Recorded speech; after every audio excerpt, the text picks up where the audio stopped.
My beautiful people, আজকে তোমাদের সাথে শেয়ার করব লাস্ট মান্থে আমি আমার বাড়িতে গিয়ে কী করেছিলাম আর আমার বাড়িটা কোথায়। আর এটা দেখতে এতটা সুন্দর যা তোমাদেরকে বলে বোঝাতে পারবো না। আশা করি তোমরা ভিডিওটা দেখলেই বুঝতে পারবে। তো চলো শুরু করা যাক। তো আমার বাসা থেকে আমার বাড়িতে যেতে খুব বেশি সময় লাগে না, 2 থেকে আড়াই ঘন্টা লাগে। আসলে এটা নির্ভর করে রাস্তার জ্যামের উপর। আর এই যে স্কুলটা দেখতে পাচ্ছ, এই স্কুলটাতে আমার বাবা পড়তেন। তিনি যাওয়ার সময় আমাকে বলছিলেন। তো কথা বলতে বলতে চলে এলাম আমার বাড়িতে। আমার বাড়িতে তোমাদের সকলকে স্বাগতম। তো তোমাদেরকে আমার বাড়ির সাথে পরিচয় করিয়ে দিচ্ছি। আমার বাড়িটা এত সুন্দর যা তোমাদেরকে বলে বোঝাতে পারবো না। বাড়িতে যখনই আসি তখনই সবাইকে দেখে খুব আনন্দ লাগে। আসলে শহরে তো খুব একটা এরকম প্রাকৃতিক সৌন্দর্য উপভোগ করা যায় না, যেটা নাকি গ্রামে আসলে পাওয়া যায়। তো এই কারণেই হচ্ছে আমার একটু বেশি ভালো লাগে।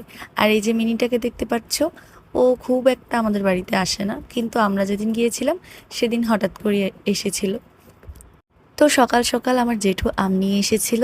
তো বলতে গেলে এগুলো আমাদের গাছেরই আম। তো আমগুলো খেতে না খুব মিষ্টি ছিল। আর হচ্ছে রাতের দিকে আমরা সবাই মিলে মুড়ি মাখা খাচ্ছিলাম।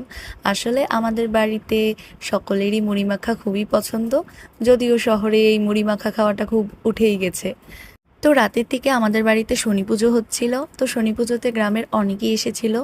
তারপর হচ্ছে দেখি একটা সুন্দর চাঁদ উঠেছে। তো চাঁদটার তাড়াতাড়ি করে একটু ক্যাপচার করে নিলাম।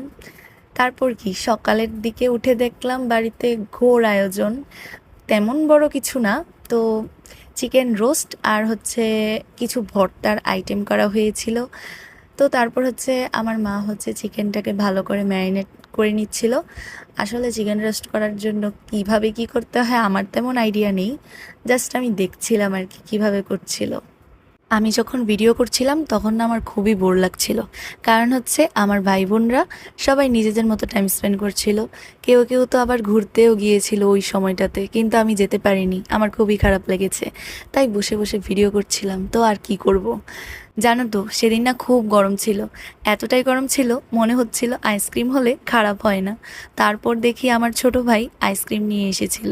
আর ছোটদের থেকে ট্রিট পেতে কার না ভালো লাগে, ও আমাদের ট্রিট দিয়েছিল। তারপর হচ্ছে আইসক্রিম খেতে খেতে দেখি রান্নাটা অনেকটা হয়ে এসেছিল। রান্নাটা দেখতে কিন্তু খুব লোভনীয় হয়েছে।